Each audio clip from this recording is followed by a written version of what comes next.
سريابنا كويتنا مخلوقنا من نتوارد كيوف تربتهم بروكا تینا دا لمغاتی ایٹتے علمتے نہ صرف بخیرت پارر بلکہ افتا جوانی کٹ مہمانداری یہ کریر او افتا خیالداری یہ کریر او انہوں دا مچی پاننگ گٹیے کہ کوئٹنا مخلوق زندہ او تا جوزاق زندہ او تا کل ارمانک کل اندہ ایر لمغاتون تفوکو افت پدی مفسر آج بات کرنی اس لیے بھی مشکل ہو رہی ہے کہ یہاں ایک باپ نے بات کی جس کے بیٹے کو جس کے پاس شناخت کارڈ نہیں ہے اس کو غائب کیا گیا ہے، اور اس کے بعد ایک ماں نے بات کی جس کا بیٹا 14 سالوں سے لاپتہ ہے۔ اس پنڈال میں نہ جانے ایسے کتنے لوگ ہیں، کتنے بھائی ہیں، کتنے بیٹے ہیں، کتنے نوجوان ہیں جن کو غائب کیا گیا ہے۔ کسی کا تعلق پنجگور سے ہوگا، کسی کا تعلق مستم سے ہوگا، کون سا ایسا علاقہ ہے بلوچستان کا یا کون سا ایسا گھر ہے بلوچوں کا جہاں کوئی شہید نہیں ہے، جہاں کوئی زخمی نہیں ہے، یا جہاں سے کوئی لاپتہ نہیں کیا گیا ہے۔ میں کس کا نام لوں، کس کی بات کروں؟ اتنا بڑا درد ہے، اتنا بڑا لمبا سفر ہے کہ اس میں آپ کو ہر گام پہ آپ کو نہ صرف وہ لوگ ملیں گے جو عقوبت خانوں میں ہیں، وہ بھی ملیں گے جن کو بے کسی کے عالم میں مار کر ویرانوں میں پھینک دیا گیا۔ ایسے بہت سارے لوگ ہیں جن کی قبروں کا ہمیں علم نہیں ہے، ہم نہیں جانتے کیسے تو تک کی اجتماعی قبروں کی طرح کتنی قبریں بلوچستان میں ہیں۔ ہمیں یہ نہیں پتا کہ 23 سال سے بلوچستان میں جو آگ لگی ہے اس کے نتیجے میں کتنے ہزار لوگ شہید کیے گئے ہم نہیں جانتے ہیں۔ ہمیں یہ بھی ٹھیک طرح سے پتہ نہیں ہے کہ کتنے سینکڑوں لوگ آج بھی عقوبت خانوں میں پڑے ہیں، کوئی 20 سال سے، کوئی 15 سال سے، کوئی کب سے تو کوئی کب سے۔ اور اس ظلم کا آغاز، اس جبر کا آغاز اس وقت ہوا جب امیر الملک مینگل بلوچستان کے گورنر تھے، اور وہ امیر الملک مینگل جب ایک زمانے میں نیب کے رہنما تھے، وہ امیر الملک مینگل جب وہ ایڈوکیٹ جنرل تھے، وہ امیر الملک مینگل جو بلوچستان ہائی کورٹ کے چیف جسٹس تھے، ان کے دور میں لوگوں کو مسنگ کرنے کا سلسلے کا آغاز کیا گیا، اسی لیے کہ بلوچوں کو دشمنی کے لیے کسی اور کی ضرورت نہیں ہے، بلوچ خود کافی ہے۔ آج جو ہماری مائیں بہنیں اس حالت میں، سردی میں، گرمی میں، گرد و باران میں ایک طویل دور دراز سفر کر کے یہاں آئے ہیں، تو کوئی درد ہے، کوئی اتنا بڑا دکھ ہے جو شاید بیان بھی نہیں ہو سکتا، جسے شاید بیان کرنے کا ابھی تک کوئی انسان نے کوئی ایسی زبان بھی ایجاد نہیں کی، کوئی ایسے الفاظ بھی نہیں ہیں کہ جس میں درد بیان ہو سکے، یہ دکھ بیان ہو سکے۔ یہ دکھ، یہ درد آپ کو معیار کی آنکھوں میں نظر آئیں گے، وہ بے نور آنکھیں جو کہتی ہیں کہ میں دیکھ نہیں سکتا، میں جنگل کا واسی ہوں، میری عمر 70 سال ہے، لیکن میرے بیٹوں کو لاؤ۔ بے شک عدالت اسے 70,000 سال کی قید کی سزا سنائے مجھے قبول ہے، لیکن یہ بے نور آنکھیں اپنے بیٹے کو دیکھنا چاہتی ہیں۔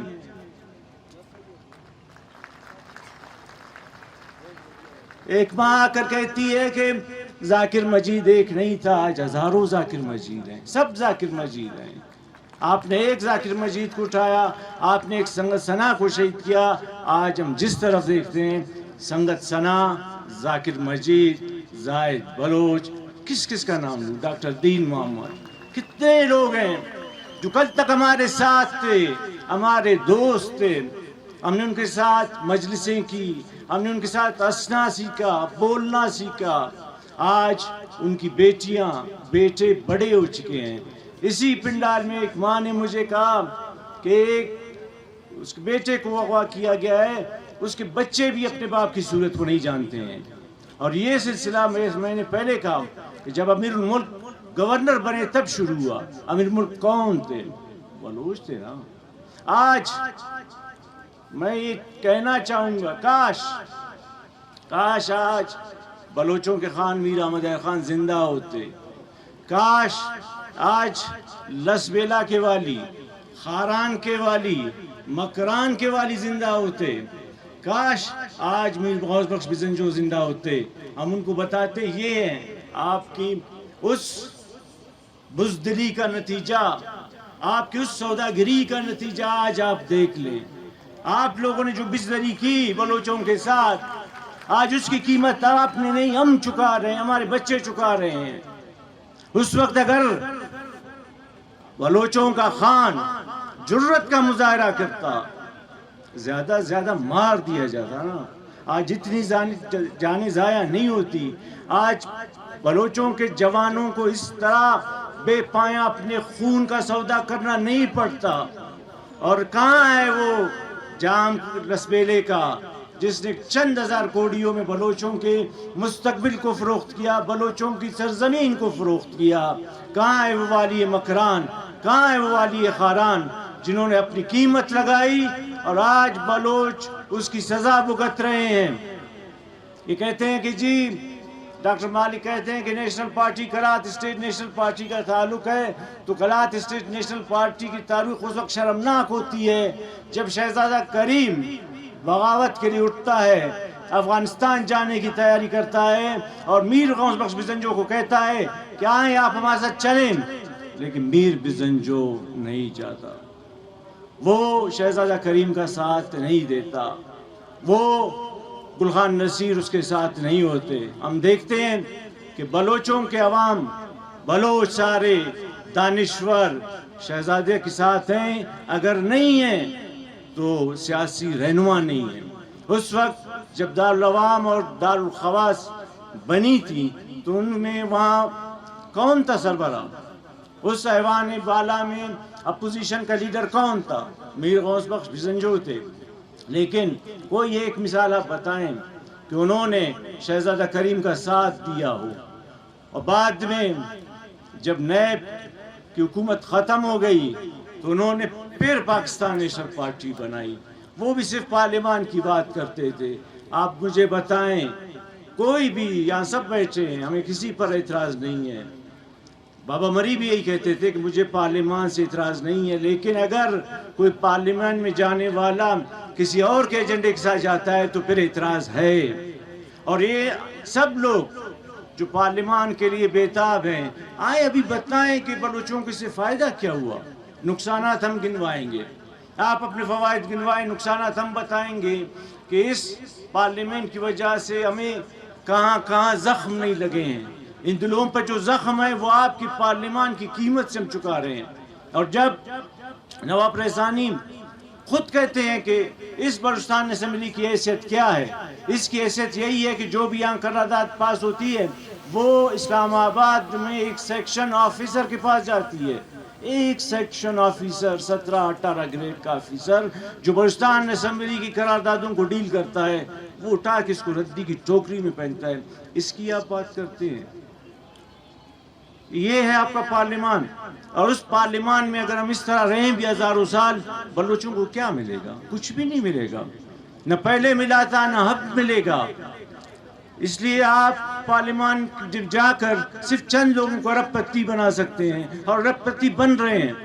نیشنلزم کو اگر آپ نے دیکھنا ہے صحیح صورت میں تو یہاں دیکھیں، ان گھروں میں جا کر نیشنلزم کی بات کریں جو اس کی قیمت چکا رہے ہیں، جو کل تک آباد گھر تھے، جن کے گھروں میں بازار کا سما تھا، جن کے پاس پیسوں کی کمی نہیں تھی، آج وہ ایک ایک پائی کے لیے سسک رہے ہیں. اور دوسری جانب ہم ان تمام نام نہاد سرداروں، متوسط طبقے کے لوگوں کو جانتے ہیں جن کے پاس پوٹی کوڑی نہیں تھی جب تک وہ پارلیمان میں نہیں گئے تھے، اور پارلیمان میں جاتے ہی وہ ارب پتی کیسے بن گئے، کرب پتی کیسے بن گئے.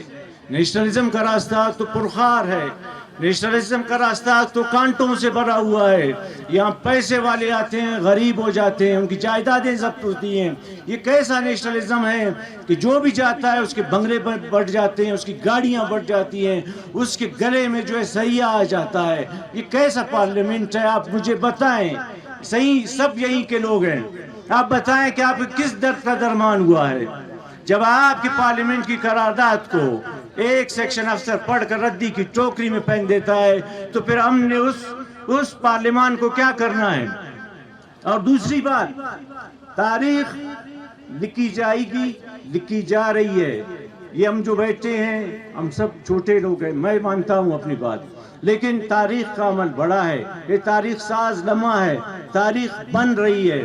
اگر آج ہم میں سے کوئی اپنی برات کے لیے، آرام کے لیے سودا کرے گا تو یقین مانیے جس طرح ہم جنہوں نے بگی کو اٹھایا آج تک وہ ملامت ہیں، یا تاریخ میں جنہوں نے پیسے لے کر ان سردار نوابوں نے انگریزوں کا ساتھ دیا اور اپنے ان جری لوگوں کو مارا، آج وہ بھی تاریخ میں ملامت ہے. تو یقین مانیے کل ہم بھی اپنی نسلوں کے سامنے جواب دہ بھی ہوں گے، ملامت بھی ہوں گے.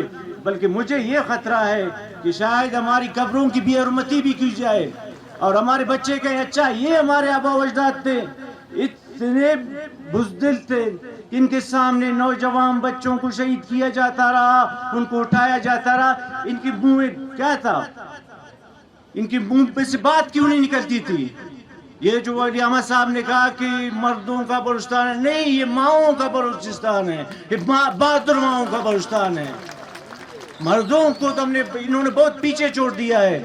کہاں تھے وہ وکیل جب بابا خیر بخش مری کو گرفتار کیا گیا؟ کوئی ان کا کیس لینے کو نہیں تھا. یہی بلوچستان تھا، یہی عدالتیں تھی، کوئی ان کا کیس لینے کو تیار نہیں تھا.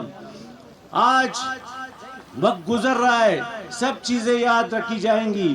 اسی طرح میں کچھ چیزوں کی طرف آپ کی توجہ دلانا چاہتا ہوں. چاہے وہ لوگ جو مسنگ پرسنز کے نام پر اپنی دکانداری کرنا چاہتے ہیں، یا جو ہمارے ساتھ آ کر ان بہنوں کے ساتھ، بھائیوں کے ساتھ آ کر جو بھی یہاں پر پیسے کے لیے دکانداری کے لیے آنا چاہتا ہے، وہ ذہن میں یہ ضرور رکھیں کہ آج کا دور وہ پچھلا دور نہیں ہے. آج کا دور تیز رفتار ہے، سارے ایکسپوز ہو رہے ہیں. میں کل ایک کلپ دیکھ رہا تھا کہ وزیر اعظم، نگراں وزیر اعظم سے تاترا چکزئی، جو محمود خان چکزئی کی بیٹی ہے، ایک استاد بھی ہے، اس نے کہا کہ ابھی جو نیشنل سیکورٹی ورکشاپ ہوئی تھی کوئٹہ کینٹ میں، اس میں ایک عنوان رکھا گیا تھا کہ مسنگ پرسنز ریئلٹی اور میتھ. وہ خاتون، وہ استاد ان سے کہہ رہی ہے کہ یہ عنوان پڑھ کر مجھے بہت زیادہ ذہنی طور پر اذیت کا سامنا کرنا پڑا. لیکن آپ لوگ جائیں کہ اس نیشنل سیکورٹی ورکشاپ میں آپ کے کون چیمپئن تھے جو بیٹھے تھے؟ ان کو کس نے اجازت دی تھی؟ اسی طرح جب جرمنی کے قونصل خانے کی ذکر ہوتا ہے تو وہاں پر آپ کے کون سے لوگ تھے چیمپئن تھے جو وہاں گئے جہاں جمال ریسانی نے یہ بات کہی کہ جی بلوچستان تو پرامن ہے؟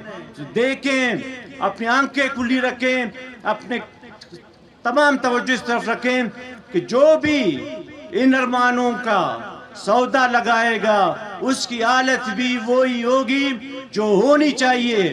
اور میں یہ بھی کہنا چاہتا ہوں کہ علی احمد کرد کو کہ بلوچستان مسنگ نہیں ہوگا، بلوچستان مسنگ ہو چکا ہے، آپ کو نظر نہیں آتا اور بات ہے.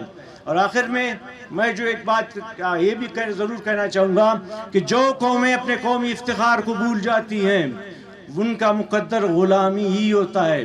جب ہم 4 جماعتیں پڑھ کر 2-3 کتابیں پڑھنے کے بعد اپنے آبا و اجداد کو جاہل سمجھتے ہیں تو پھر وہ قومیں جو اپنی زبان کو کمتر سمجھتے ہیں، اپنے کلچر کو کمتر سمجھتے ہیں، اپنے روایات کو بھول جاتے ہیں، غلامی ان کا مقدر بن جاتی ہے. کیا یہ المیہ نہیں ہے کہ بلوچوں کا خان جس کے بعد چیف آف سروان کی باری آتی ہے، آج وہ چیف آف سروان ایک ملا کے ماتحت ہے؟ وہ چیف آف سروان جو کل ایک بادشاہ کی طرح دربار میں بیٹھتا تھا، جس کا نمبر خان آف قلات کے بعد دوسرا ہوتا تھا، آج اس چیف آف سروان کے پارٹی ٹکٹ کا فیصلہ بھی ایک ملا کرے گا.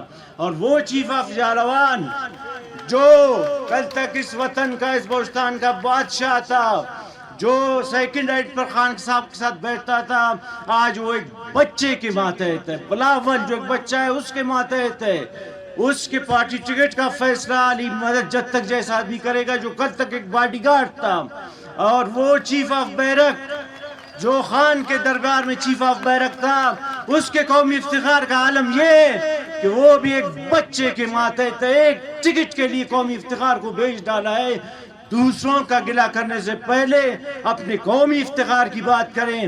چیف آف سروان ہمارا گھر ہے، بڑا گھر ہے، اس سے جانے سے ہمیں کوئی نہیں روک سکتا.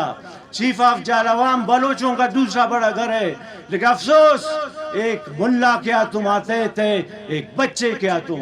جب تک قومی افتخار آپ کے ہاتھوں میں نہیں آئے گا آپ یوں ہی رلتے رہیں گے، آپ یوں ہی دوسروں کی در پر بھیک مانگیں گے. قومی افتخار کو ہاتھ میں لیں تو دنیا کی کوئی طاقت معیار کے سامنے اونچا آواز میں بات نہیں کر سکے گی.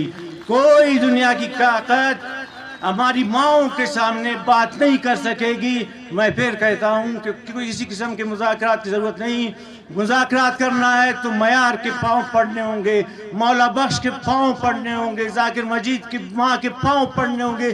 پہلے ان سے معافی لینا ہوگی، تب بلوچ کو مذاکرات کرے گی. بڑی مہربانی.